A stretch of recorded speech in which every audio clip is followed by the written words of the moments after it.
Thank you very much. Thank you very much for the invite to come and speak here. Yes, I'm going to talk about the regulatory arrangements for drinking water in the UK and Europe, so that you can see different models in operation throughout Europe. And I like to think that the subtext here is drinking water quality regulation, protecting public health, because I'm a water quality regulator. And you'll excuse me if I come from a regulatory position. And that's how I'm going to apply my discussion today. Why am I here? I'm the Chief Inspector of England and Wales. It's my responsibility to deliver 14 billion litres of water a day to 55 million people. And I like to sleep at night, thinking that that's quite a decent responsibility. I've been in direct regulation for 16 years. Prior to that, I worked in health. I've worked as a statutory food examiner, and I also worked for a water company. And for my sins, 3 years ago, all those unusual characteristics meant that I ended up becoming Chief Inspector. Everybody else thinks it's because everybody else retired and I just happened to be the last person.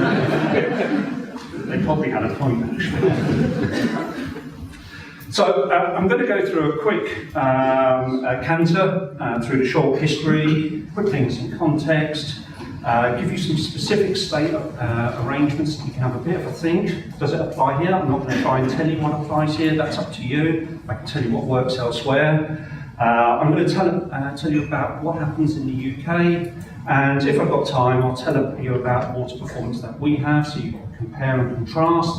And if you think that we don't have events where you're in cloud cuckoo land, because we do, and I wouldn't dare come up in front of anybody to say we don't have events. Everybody has events. Okay.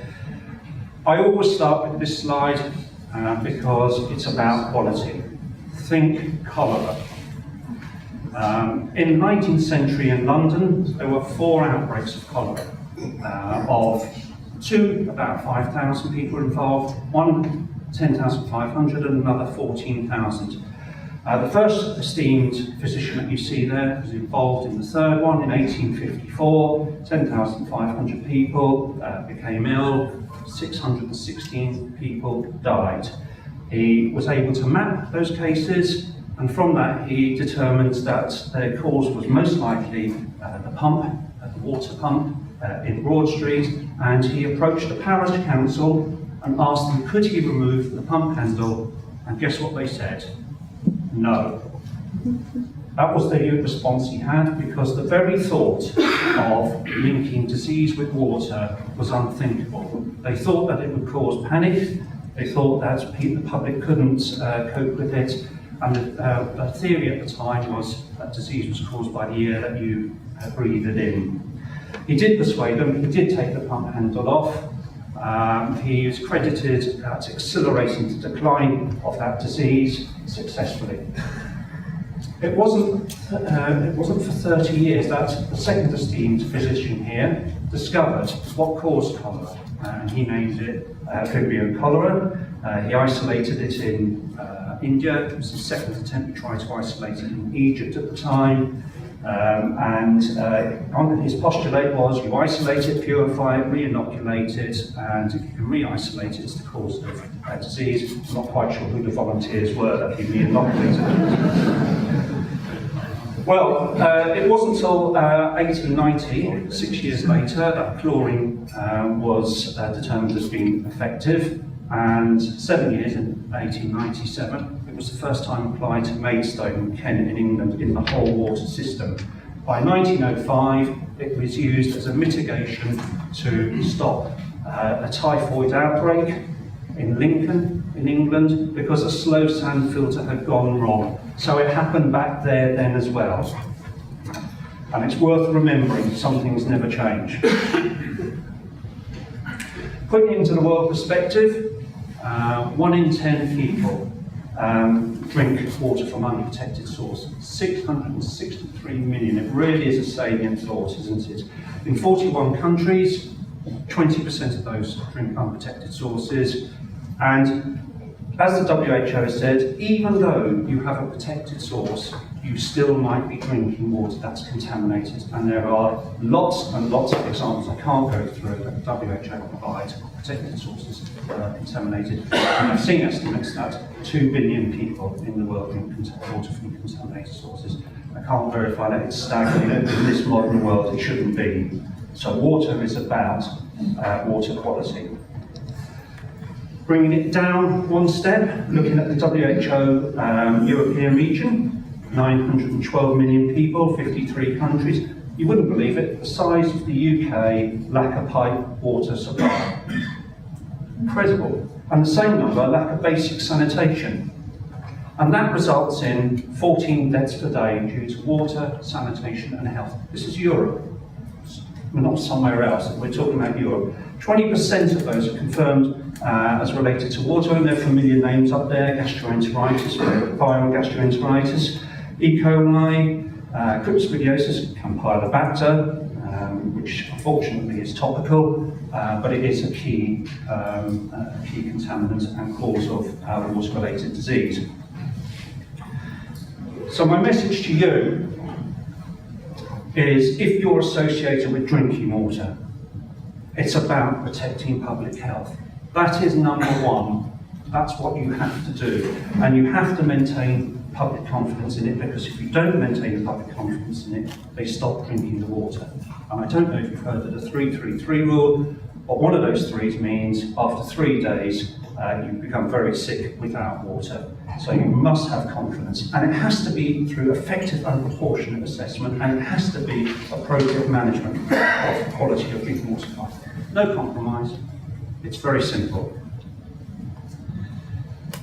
Coming down the next step, talk about EU. There's a cleverly designed map there. I had it produced for me, or rather I nicked it off the internet. But you've got the blue there for those who are in Europe, the yellow who want to get into Europe, and if you're in the UK, guess what? So, the division of supplies is 80% are large supplies, there are 20% of small supplies, but it's the majority of supplies. 3/5 are publicly owned. It's a large amount of GDP, 1% GDP. I'm not an economist, but I'm told by economists that 1% GDP is an awful lot. 80 billion euros and 500 or 500,000 FTEs. Big business, water. Looking at the overall compliance, I've got the figures for 11, 12 and 13. EU works about 3 years behind. We've just submitted our figures for 14, 15 and 16, so these are the last published figures. If you put all the EU states together, that's 99.7% for microbiological parameters. How does that compare? So that's all the countries in Europe, and the chemical parameters are higher than that. We still have our challenges. Arsenic is a problem in Croatia, or so they've told me, or try not to tell me. There's natural fluoride, pesticides in agriculture, nitrite in Belgium, England and Germany because of intensive farming, and nickel because people like shiny taps. So, the EU drinking water supply, well, someone said there isn't any particular system, and they were right. There's no one system for any one country. It is a real mixed bag. You have municipalities, regional authorities, direct responsibility in Germany, cooperatives, Denmark favoured there, service providers in Italy, public-private partnerships, intermunicipality arrangements, and you have a mix of public and private. So in places like Portugal, Spain, Greece and Belgium, they have private companies usually supplying the bigger towns. Italy as well, Rome is supplied by a private company. I think Berlusconi tried to privatise the water industry there, and it kind of backfires and it never happens, so they end up in half and half. Some might say that's normal. So the only countries that have regional water companies are the Netherlands and England and Wales, and England and Wales is the only one that's wholly private. Ireland, Scotland, Northern Ireland are single statutory corporations, and I'll come back to that at some point. Autonomous regulation, what do I mean by autonomous regulation? It means that the regulator makes their own decisions, they are separate, they are dedicated to water quality, and what they decide goes. It's not in some place where you're influenced. You're not in the Environment Agency, you're not in any other particular financial regulator. We're not talking financial regulation here, we're talking water quality regulation. And that occurs in Portugal, Netherlands, England, Wales, Scotland, and Northern Ireland. Okay, I wanted to bring your attention to the Netherlands. They had a big change over 40 years. They started with about 200 suppliers or 200 plus suppliers. And then there was this consolidation, organic consolidation that went on over that period of time. And that happens because in a densely populated country such as the Netherlands, the local municipalities, councils realised that actually they couldn't do it. They didn't have the expertise or the knowledge, and they started to share that knowledge. And so there was an amalgamation, and it eventually resulted in regional companies. Now that wasn't an act of Parliament to create those regional companies. 10 years ago there were 12 regional companies, there are 10 regional companies now. It's expected it will probably go down as low as 8 or 6. But one thing is that the Dutch government did recognise, or they considered, that it shouldn't be privately owned. And they put an act of Parliament in to ensure that water stayed in public hands. And that's it, they can never go back. Largely groundwater. They have a large number of mains. At the end of the war, unfortunately, a lot of the towns, particularly Amsterdam, was razed to the ground, and that gave them the opportunity to put new infrastructure in, new mains in, new piping, large amount of it was changed to plastic pipe, MDPE, and for those who are technically minded, medium density polyethylene, got that out of the way. And it's one of the countries that proudly boast that they don't use chlorination. They have chlorination in their law, it allows it, they don't use it, they don't need to use it because they have such good quality network. Their water is probably the best compliant water in Europe at 100%. Wouldn't we love to be there? 100% compliance, and for microbiological parameters, no failures. And they have a national independent water quality regulator. There are about 12 people. They sit within the Ministry of Housing, Spatial Planning and Environment. They don't sit policy, the water policy people who set the regulations, and they are an effective regulator. They are each regionally based, each of the inspectors. They have the right to enter, gather information. Companies are required to provide them with information. And if they think something is not right and the company's not fixing it, they'll do it for you and leave you with a bill. It is a shining example of regulation in Europe. Now, we can talk about Germany. Now, I put this up because this is really contrasting, because it's absolutely the opposite. Now, in a country that's 5 times the size of the Netherlands, they have local supplies. Now, that comes from the ethos that they believe that good quality local water should be provided to the local people, and in that respect, it stopped any kind of consolidation and amalgamation because it's that ethos.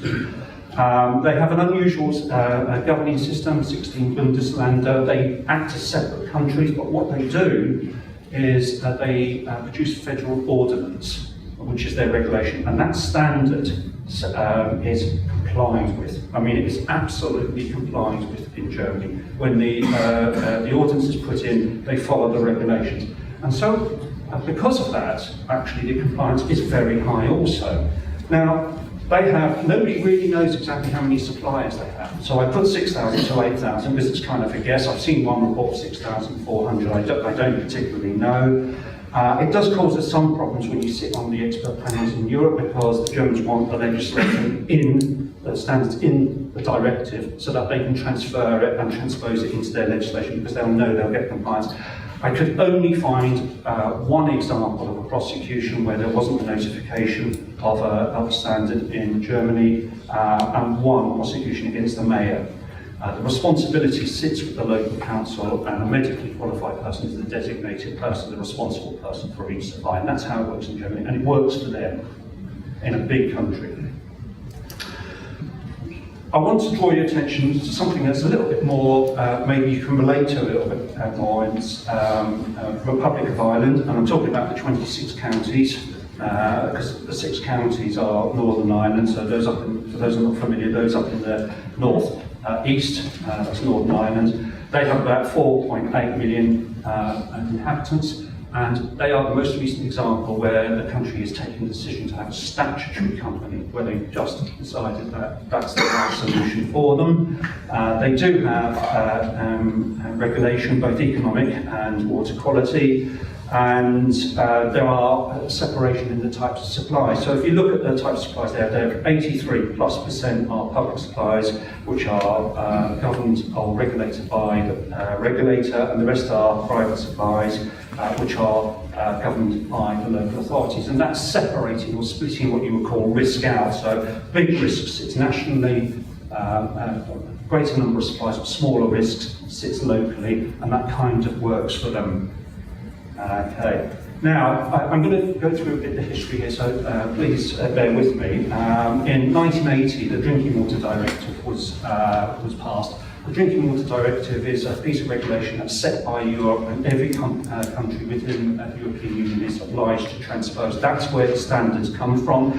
They're produced by a international group of experts on the Experts Advisory Panel, which I'm a member of, where we use the WHO as the advisors to provide and produce those standards.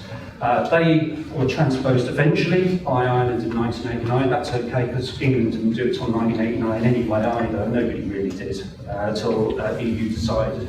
And then they decided, well, we need to collect the data, so we're going to get the Environmental Research Unit to do that. So they had no regulation power. They're just in the research unit, they just collected data.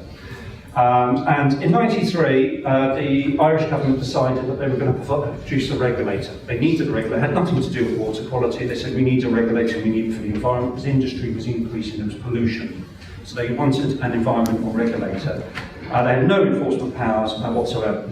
In 2001, the compliance was 97%. Now remember, 97% was the compliance. Okay, so you might think that's quite good.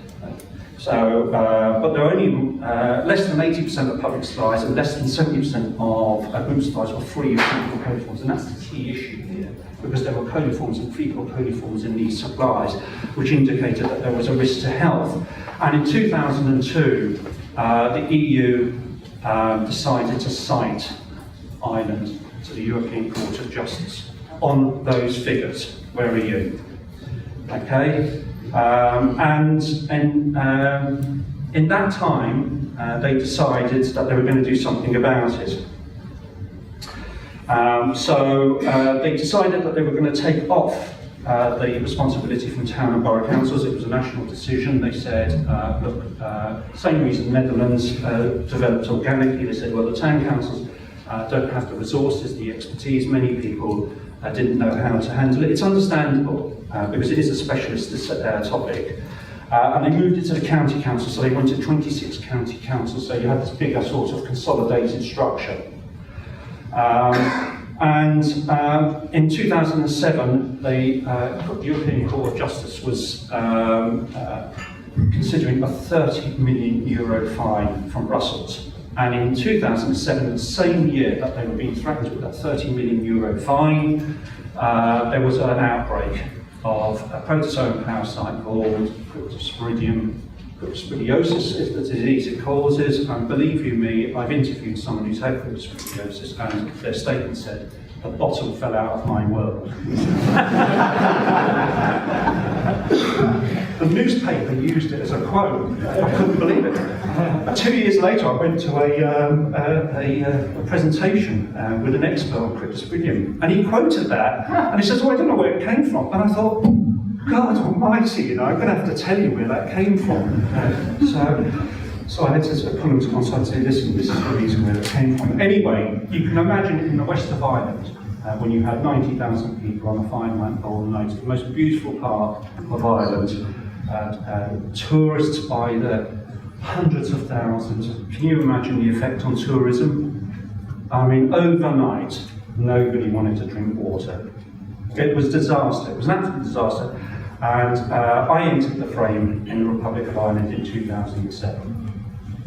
The EPA was now given enforcement powers. It suddenly changed. They were given enforcement powers, and I went there and I did about 30 plus audits, and this was one of the audits. Now, if you say, "Oh, I can't see anything there," you're absolutely right, because the sand's missing. Okay.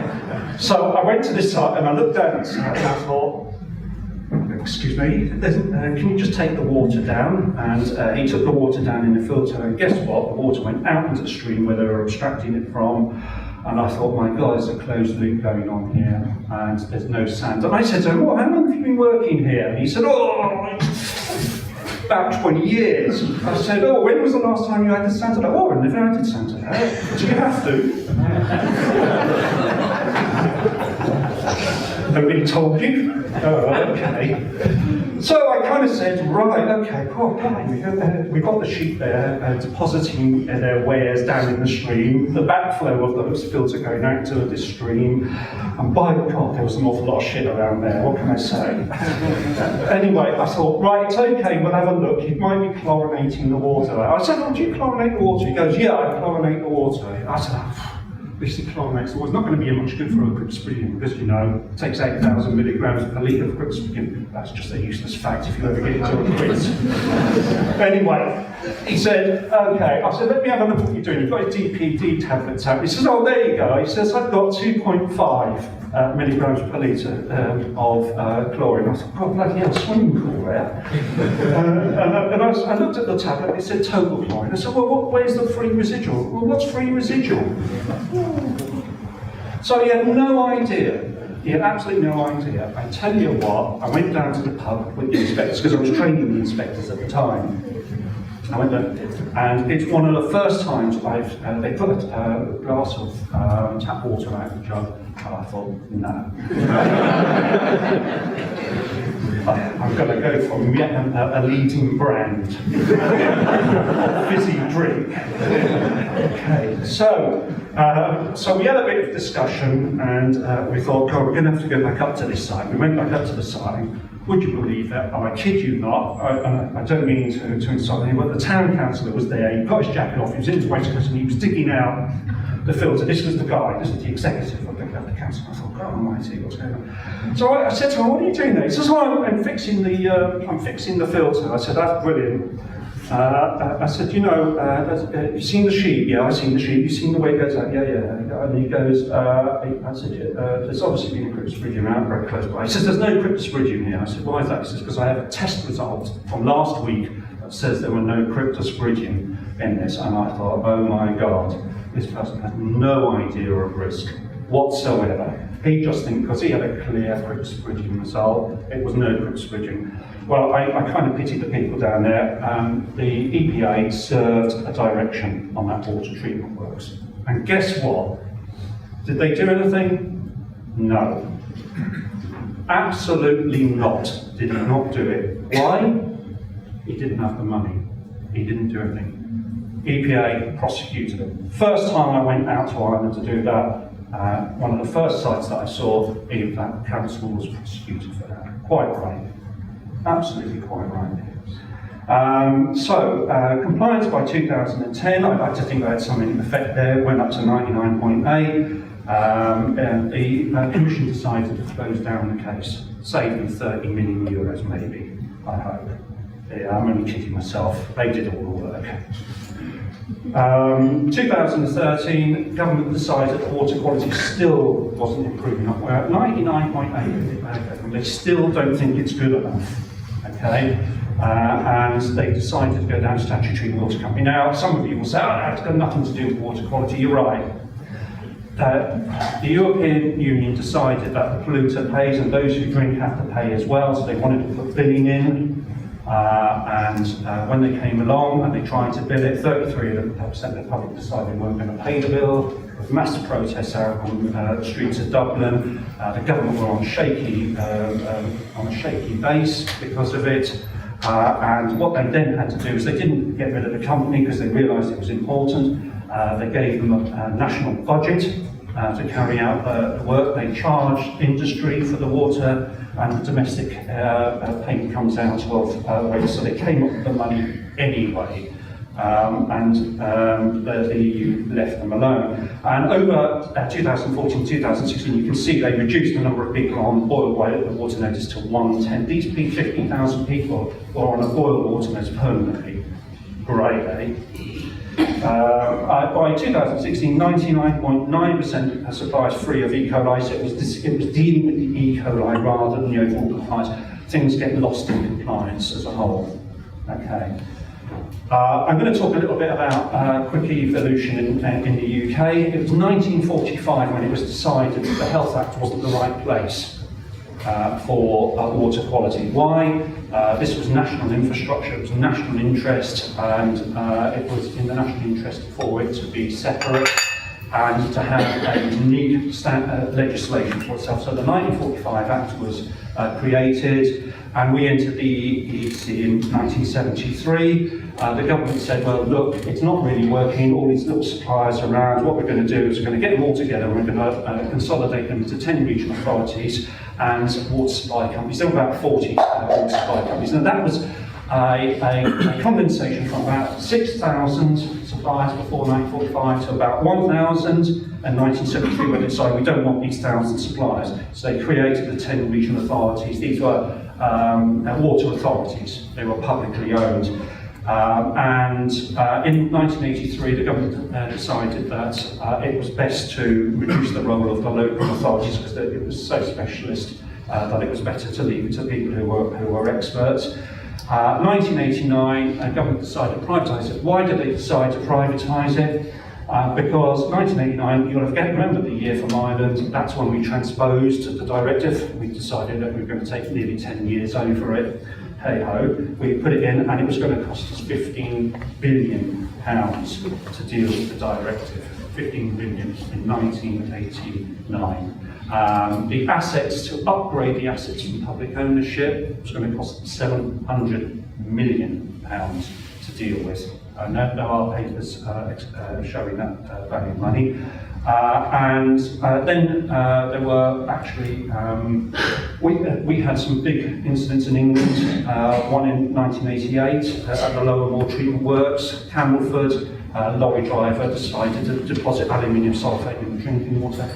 I can tell you that the outcome from that water quality is still happening to today because people are having post-mortems.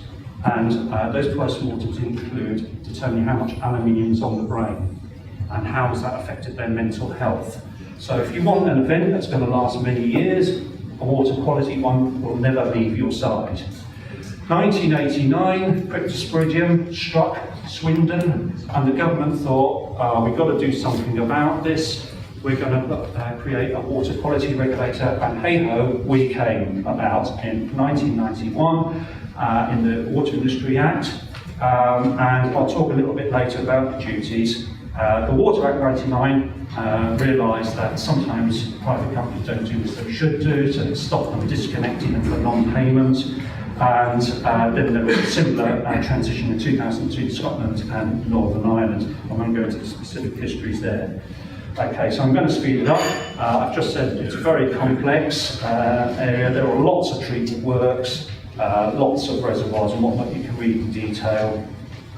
Overall, we also have lots of private supplies, 72,000 throughout the UK. These are smaller supplies. It's a regulator's nightmare. If you really think about it, 1% of the population in England. The regulatory framework, the standards come from the highest level, WHO, Drinking Water Directive, then into secondary legislation, the water supply and water quality regulations and water fittings and private supply regulations. So the standards are considered so important they come from the highest level. And that's the same in all countries, Netherlands, Germany, you name it.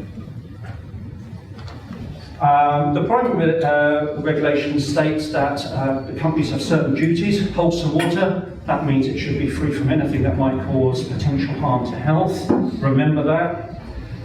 You've got to use approved materials, have a plan for emergencies, and you've got to have records. And the regulator, you've got to provide all assistance to the regulator. And what happens is that the duties of the regulator are, or the regulator is appointed by the Secretary of State, so I'm appointed by the Secretary of State. I have delegated authority. Any decision I make, I'm a creature of statute, I will make independently, free from any political interference whatsoever, or from any other regulator, whether it's environmental or financial. There are really good reasons about not having influence from financial regulators, because someone will say you've got to think of the cost. Or the environmental regulator who will say you've got to think of the muscles. And you think I joke there, that's the exact conversation I've had with one environmental regulator. That same applies in Scotland and Northern Ireland. We have wide-ranging extensive powers. We can go into premises, we can require information, we can seize information, we can take measurements as we require. We can enforce as necessary for quality and insufficiency, and we can prosecute. And we're quite unusual in England having the ability to be the prosecuting authority. In Scotland they have to use the Procurator Fiscal, and Northern Ireland Department of Public Prosecutions. So if I make a decision, I'll make a decision to prosecute the company. Okay, so we were then formed, we sit within DEFRA, there are 41 of us, 30 of us is technically qualified. That means all those who go to inspect water treatment works, companies have been there before because they've worked on them. No point having people who don't know what they're doing, because you'll be, believe you me, they will try to pull the wool over your eyes. So you really need to know what you're talking about. And my aim is the same as anybody else in the water sector. It's about public health and maintaining confidence. So that's what I do. You can see we do this through audit, inspection, incident investigation, compliance data, and yes, we do advise the Secretary of State. We tell them what's what and what's real and what's not real, because even if they don't particularly want to hear. The water quality in England, 99.96, 97 in Wales, and 91 in Scotland. The private supplies, the smaller it is, the more difficult they are. The more difficult they are, the more non-compliance. 1 in 10, or in 2010 didn't meet the requirements, so there's still a challenge there. But if you look at the track of regulation as we've gone, we started in 1991, around 2% or 1.7, depends where you are, and you can see how we pull that down to a virtual plateau in 2004 to 99.96 through regulation. Okay, and if you're going to ask, does it matter whether you're private or public? There's Scotland and Northern Ireland doing the same thing.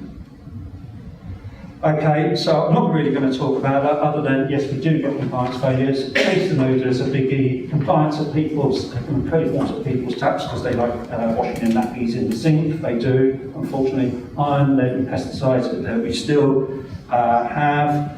And if you, as I said at the beginning, if you think compliance sorts it out, it doesn't. We do have events. We have about, as you can see, about 500 events. The green ones, it's a sort of a health and safety type thing. It's under the iceberg, top of the iceberg type thing. These ones will be like hydrocarbons on someone's drive. So companies are under an obligation to notify us when things go wrong. So no matter how small it is, they will notify. So these are really small single property boil notices, single property hydrocarbon contamination. Up here tends to be more discolorations and so on.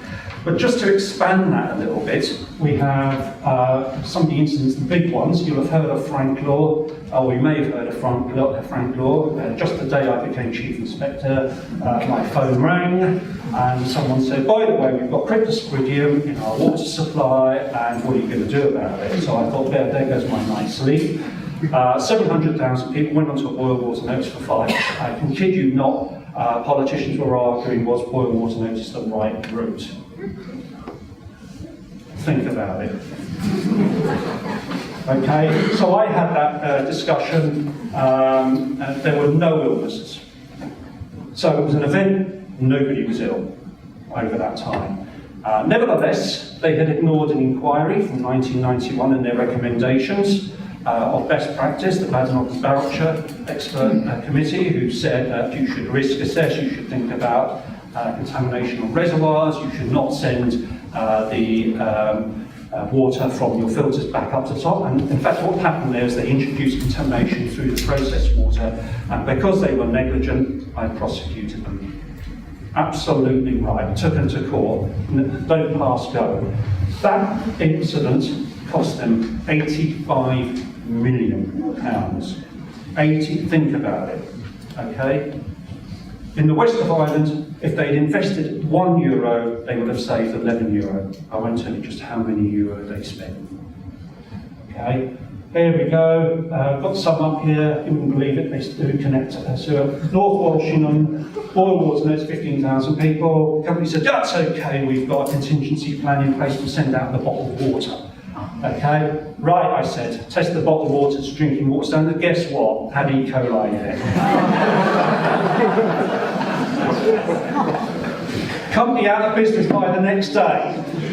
They were. They thought, who's this bloke?